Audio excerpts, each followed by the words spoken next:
Halo Sobat Samakanang, gimana kabarnya? Semoga kalian baik-baik saja ya. Seperti biasa, pada video kali ini kita akan membahas preview cerita Donghua BTTH Flame Emperor episode keempat, yang dimana pada episode sebelumnya langit biru luas benua Dou diterbentang tanpa batas. Saat ruang tiba-tiba berputar dan memunculkan satu sosok Xiaoyan. Tak lama setelah itu, ia menarik napas dalam merasakan energi di dunia ini jauh lebih padat dari sebelumnya. Dunia yang lebih tinggi dan jauh lebih berbahaya. Namun, ia tak punya waktu untuk kagum. Di kejauhan, seorang gadis dikepung oleh sekelompok penjahat. Melihat hal itu, Xiaoyan langsung turun. Tepat saat mereka hendak menyentuhnya, api putih meledak. Dalam sekejap, semua musuh tumbang. Bahkan pemimpin mereka tak mampu bergerak di bawah tekanan aura Xiaoyan. Setelah semuanya berakhir, Xiaoyan hanya meninggalkan satu hal, sebutir pil penyembuh. Tak lama setelah itu, gadis itu berlutut dan memohon untuk ikut dengannya. Namanya Qing Yuan, seorang yatim piatu, tanpa tempat untuk pulang. Awalnya ragu, namun Xiaoyan melihat sesuatu di matanya, tekad yang sama seperti dirinya dulu. Dan akhirnya, ia mengangguk. Perjalanan mereka pun dimulai. Menuju kota Qing, tempat kekuatan besar berkumpul. Namun tanpa disadari, bahaya sudah menunggu. Karena di kota itu, seorang pembunuh misterius sedang memburu para alkemis kuat. Dan sekarang, Xiaoyan telah menjadi target berikutnya. Dan itu merupakan inti cerita pada cerita sebelumnya. Kalau begitu, sekarang langsung saja kita masuk ke bagian cerita terbaru.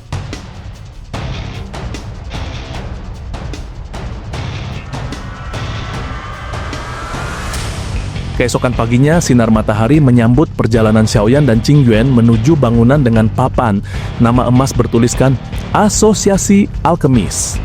Tak lama setelah itu, Xiaoyan merasakan adanya guncangan kekuatan jiwa tak terlihat yang terpancar dari papan nama tersebut untuk mengusir siapapun yang tidak layak. Melihat hal itu, Xiaoyan segera melepaskan jiwa alam kaisar miliknya untuk melindungi Qing Yuan. "Bertahanlah, aku akan melindungimu," bisik Xiaoyan sambil memancarkan gelombang jiwa yang kuat. Mendengar hal itu, fluktuasi jiwa yang luar biasa dari Xiaoyan langsung memicu reaksi dari dalam bangunan. Seorang tetua berambut putih bernama Baisu mendadak muncul dengan wajah penuh takjub. "Ah, jiwa alam kaisar, sudah lama sekali tidak ada yang muncul," gumamnya. Tak lama setelah itu, Xiaoyan menyapa dengan sopan, "Halo Presiden, saya di sini untuk mendaftar dan mengikuti penilaian alkemis." Melihat hal itu, Baisu menatap Xiaoyan dengan saksama, mencoba mencari tahu asal-usul pemuda misterius yang memiliki kekuatan jiwa sebesar itu. Suasana di lobi seketika menjadi hening saat Baisu menanyakan tingkat penilaian yang ingin diambil. "Lalu tingkat alkemis apa yang ingin kau ajukan?" tanya Baisu dengan nada meneliti. Melihat hal itu, Xiaoyan menjawab dengan suara tenang, "Peringkat kekaisaran tingkat 1. Mendengar hal itu, Bairuo, wakil presiden asosiasi, langsung berteriak kaget, "Apa? Kau ingin mengikuti ujian peringkat kekaisaran tingkat pertama di usia semuda ini? Apakah kau gila?" Kendati demikian, Baisu tetap tenang dan melihat potensi besar dalam diri Xiaoyan. "Oh, ikuti aku," ucapnya singkat. Tak lama setelah itu, ia memerintahkan Bairuo untuk segera menutup asosiasi dan melarang siapapun masuk atau keluar selama penilaian berlangsung. "Bairuo, siapkan penilaian tingkat kekaisaran dan panggil anggota asosiasi untuk mengamati," perintahnya tegas. Melihat hal itu, Xiaoyan tetap berdiri tegak dengan penuh percaya diri, menyadari bahwa hasil pemurnian pil di ruangan ini adalah kunci untuk mendapatkan inti binatang iblis demi menyelamatkan nyawa Qing Yuan. Presiden Baisu dengan langkah mantap memimpin Xiaoyan dan Qing Yuan memasuki markas besar Asosiasi Alkemis. Mereka menuju sebuah tanah harta karun terpencil yang ternyata adalah sebuah dunia kecil hasil ciptaan seorang dewa perang di masa lampau. Melihat hal itu, Xiaoyan merasa takjub akan kekokohan ruangnya, di mana ia diberitahu bahwa ia dapat memurnikan pil sesuka hati tanpa takut gangguan dari luar. Baisu kemudian menjelaskan bahwa penilaian alkemis pangkat kaisar tingkat pertama terbagi menjadi 3 tahap krusial: pemeliharaan roh, pemberian roh, dan penempaan jiwa. Tak lama setelah itu, Presiden merinci bahwa pemeliharaan roh melibatkan pengendalian api yang halus untuk memberi kecerdasan manusia pada pil, sementara pemberian roh menganugerahkan spiritualitas yang setara dengan manusia. Namun bagian terakhir yakni penempaan jiwa adalah yang paling mematikan karena minimnya teknik kultivasi jiwa di benua ini. Satu kesalahan kecil dalam mengendalikan kekuatan jiwa murni dapat menyebabkan penurunan kekuatan permanen atau bahkan kematian. Mendengar hal itu, Xiaoyan tetap tenang meski menyadari bahwa penjelasan mendetail Baisu sebenarnya ditujukan sebagai pelajaran bagi para anggota asosiasi yang sedang mengamati dengan penuh harap dari balik area penilaian.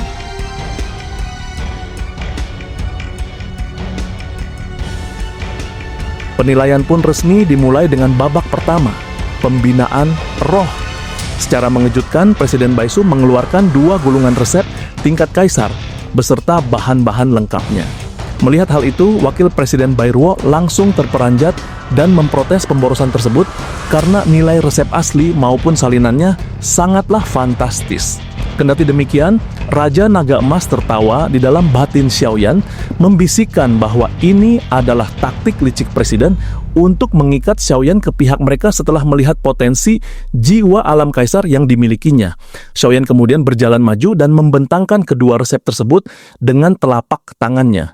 Resep pertama adalah pil jenggot api yang mampu merangsang potensi maksimal Dou Qi atribut api dan memperpanjang umur. Resep kedua adalah pil pembentuk, sebuah pil legendaris yang sangat dicari oleh binatang iblis karena mampu membantu transformasi menjadi manusia secara sempurna tanpa merusak garis darah atau menghambat kecepatan kultivasi di masa depan. Mendengar hal itu, setelah berkonsultasi sejenak dengan Raja Naga Emas, Xiaoyan dengan suara tegas memilih untuk memurnikan pil pembentuk sebagai tantangan pertamanya. Keputusan Xiaoyan memilih pil pembentuk seketika memicu kegemparan di antara para anggota asosiasi yang menonton. Melihat hal itu, mereka berdiskusi dengan nada sangsi, menganggap Xiaoyan terlalu sombong karena pil tersebut setara dengan pil tingkat 2 kaisar yang bahkan sulit ditaklukkan oleh alkemis puncak tingkat pertama. Di sisi lain, seorang gadis berambut perak yang berada di antara kerumunan mulai mengamati Xiaoyan dengan saksama, menghitung dalam hati bahwa jika pemuda ini berhasil, ia tidak perlu lagi memohon bantuan kepada presiden untuk urusan pribadinya. Xiaoyan sempat terdiam sejenak, menimbang-nimbang penggunaan api eksotis di benua baru ini. Namun ia memutuskan bahwa menggunakan api unik tersebut akan memberikan hasil 2 kali lipat dengan usaha setengahnya. Tak lama setelah itu, tanpa ragu ia memanggil Xiaoyi keluar. Sosok mungil itu muncul dan berdiri di bahu Xiaoyan dengan api putih susu yang menyelimuti tubuhnya yang indah. Xiaoyi terus mencicit manja seolah mengeluh karena sudah terlalu lama dikurung di dalam. Melihat hal itu, Xiaoyan segera menghiburnya dengan janji bahwa kelak Xiaoyi boleh terus berada di luar menemani Qing Yuan setelah tugas ini selesai. Begitu api putih susu itu berkobar dari tubuh Xiaoyi, suhu di seluruh ruangan dunia kecil meningkat drastis hingga membuat keringat mengalir deras di dahi setiap orang yang hadir. Mendengar hal itu, para ahli yang memiliki mata jeli tidak mampu menahan diri untuk berseru kaget. "Roh api!" teriak mereka serempak dengan wajah pucat karena tak percaya. Seorang wanita berpakaian hitam dengan rambut perak bahkan sampai menutup mulutnya dengan tangan giok yang ramping, terpesona oleh keberadaan roh api yang begitu langka dan menakutkan kekuatannya. Tak lama setelah itu, suasana di dalam gedung berubah total.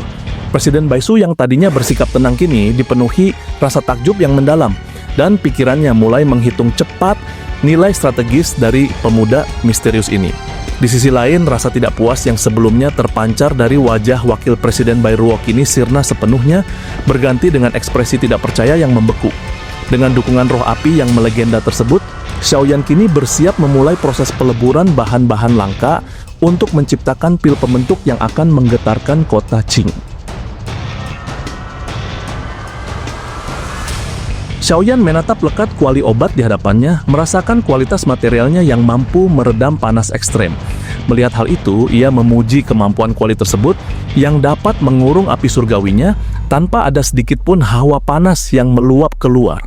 Dalam benaknya, Xiaoyan merenungkan 3 prasyarat mutlak untuk menjadi alkemis agung. Kekuatan jiwa yang dahsyat untuk presisi pemurnian, kuali obat yang mampu mempercepat proses serta menjaga kualitas pil, dan qi yang kuat sebagai fondasi tenaga selama berjam-jam melakukan alkimia.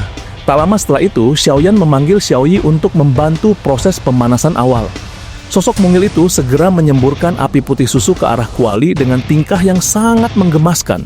seolah ia sudah mengerti apa yang dipikirkan tuannya tanpa perlu sepatah kata pun. Melihat hal itu, Xiaoyan tersenyum penuh arti dan bersiap memulai pemurnian pil pembentuk tanpa menyadari bahwa kemunculan Xiaoyi telah memicu kegemparan luar biasa di antara Presiden Baisu dan para anggota asosiasi yang menonton di luar area penilaian. Di luar arena, seorang wanita berambut perak bernama Yueru menjelaskan dengan nada iri bahwa sosok di bahu Xiaoyan adalah roh api, makhluk legendaris yang lahir dari ki spiritual langit dan bumi. Mendengar hal itu, para anggota asosiasi terkesima menyadari bahwa roh api memiliki kecerdasan setara manusia dan kemampuan untuk terus tumbuh.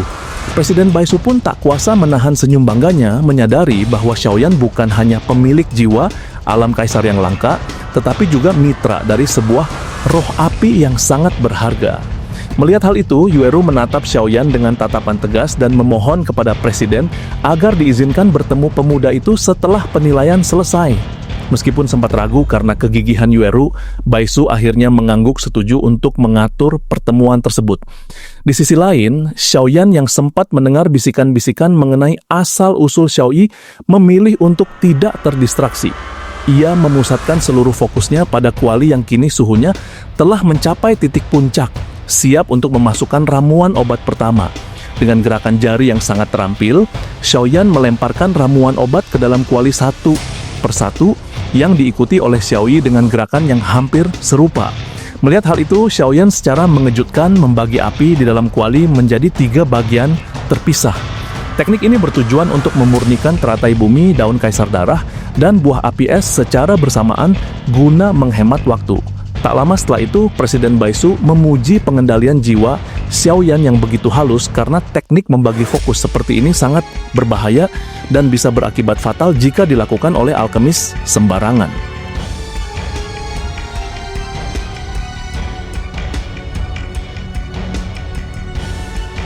Beberapa jam berlalu di bawah panas yang membara, teratai bumi yang keras perlahan terkelupas hingga menampakkan inti merah darah. Sementara daun kaisar darah mengeluarkan suara retakan sebelum luruh menjadi cairan hijau pekat. Kendati demikian, buah api es menjadi bagian tersulit yang membutuhkan pemanggangan konstan hingga cangkang kerasnya berubah menjadi cairan kristal emas.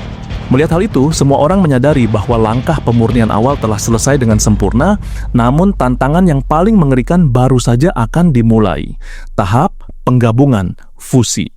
Xiaoyan menyeka keringat di dahinya, menyadari bahwa membagi fokus menjadi 3 jalur sangat menguras energinya.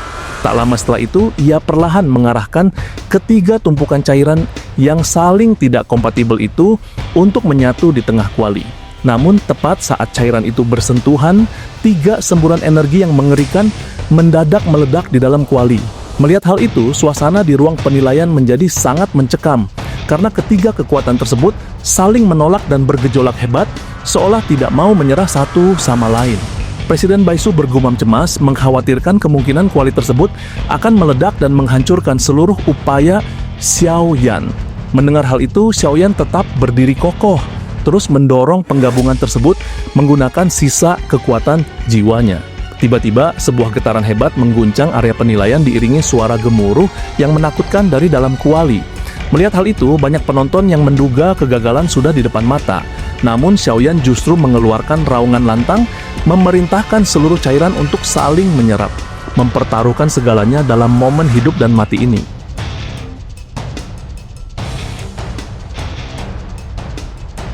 Mengikuti raungan keras Xiaoyan yang menggema di seluruh penjuru dunia kecil, aliran ki spiritual langit dan bumi di sekitarnya mendadak terbelah menjadi 3 aliran besar yang kasat mata. Melihat hal itu, Presiden Baisu terkesima menyaksikan bagaimana Xiaoyan menarik energi alam tersebut dengan kecepatan ekstrim untuk mengisi 3 tumpukan bahan obat di dalam kuali. Tak lama setelah itu, Baisu menjelaskan kepada anggota asosiasi bahwa Xiaoyan menggunakan kekuatan unik roh api untuk mengikis sifat keras bahan obat, lalu menyeimbangkannya dengan ki alam agar penggabungan berjalan mulus. Baisu menyadari bahwa roh api milik pemuda ini sangat unik karena memiliki sisa kekuatan penghancur dari api penelan kekosongan yang mampu menetralisir faktor kekerasan material obat. Di sisi lain, Presiden membisikkan instruksi rahasia kepada Wakil Presiden Bairuo yang segera pergi meninggalkan area ujian dengan terburu-buru. Melihat hal itu, Yueru yang berambut perak langsung memperingatkan dengan nada dingin agar tidak ada yang berani menyainginya dalam mendekati Xiaoyan karena ia telah menebak niat pihak asosiasi. 即便是我，炼丹师也不敢使用这等手法。葛峰一出现，就没人敢竞价了。坏我好事。 Waktu seolah membeku di dalam dunia kecil saat proses penggabungan perlahan dimulai. Xiaoyan yang semula memejamkan mata kini membukanya dengan tatapan tajam, menatap 3 gumpalan benda di dalam kobaran api yang memancarkan kemurnian luar biasa. Melihat hal itu, ia menyadari bahwa energi spiritual di ruangan tersebut telah mencapai titik jenuh. Tak lama setelah itu, ia mengerahkan seluruh kekuatan jiwanya untuk menyelaraskan energi ketiga bahan tersebut dan melancarkan serangan api terakhir guna memaksa mereka menyatu menjadi bentuk pil yang sempurna. Mendengar hal itu, Xiaoyan berseru penuh kegembiraan saat melihat cairan obat tersebut akhirnya menyatu tanpa ada lagi ledakan penolakan. Kendati demikian, ia memahami bahwa pemurnian pil tingkat kaisar adalah proyek yang memakan waktu lama, sehingga ia memutuskan untuk duduk bersila dengan tenang.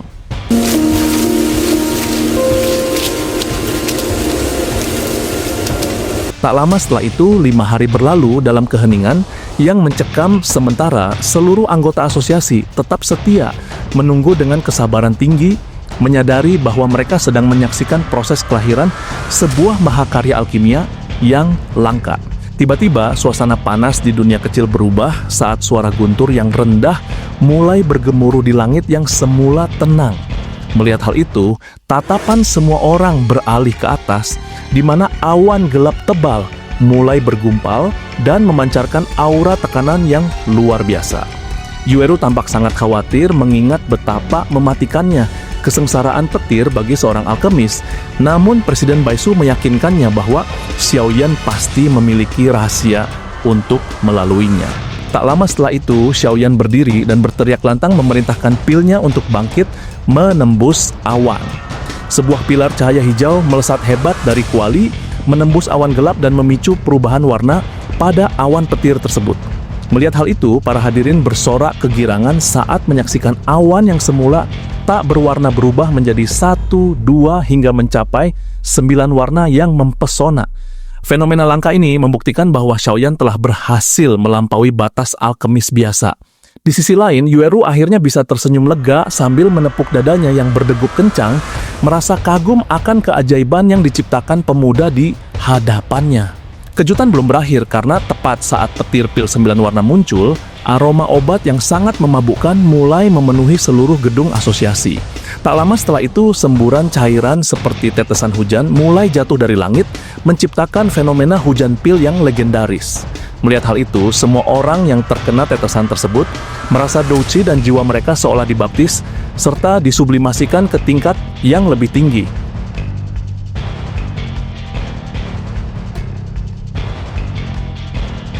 Presiden Baisu tertawa lebar mengonfirmasi bahwa ini adalah simbol sah lahirnya sebuah pil obat kaisar tingkat pertama. Kendati demikian, di balik kegembiraan tersebut, Presiden Baisu tetap waspada menatap langit yang masih bergejolak. Ia bertanya-tanya bagaimana cara Xiaoyan akan menghadapi serangan fisik dari petir pil 9 warna yang kekuatannya jauh lebih mengerikan daripada petir pil kelas bawah.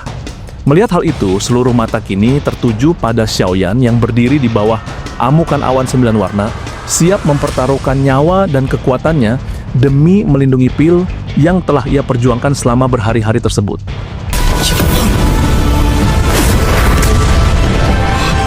葛峰一出现，就没人敢竞价了。坏我好事。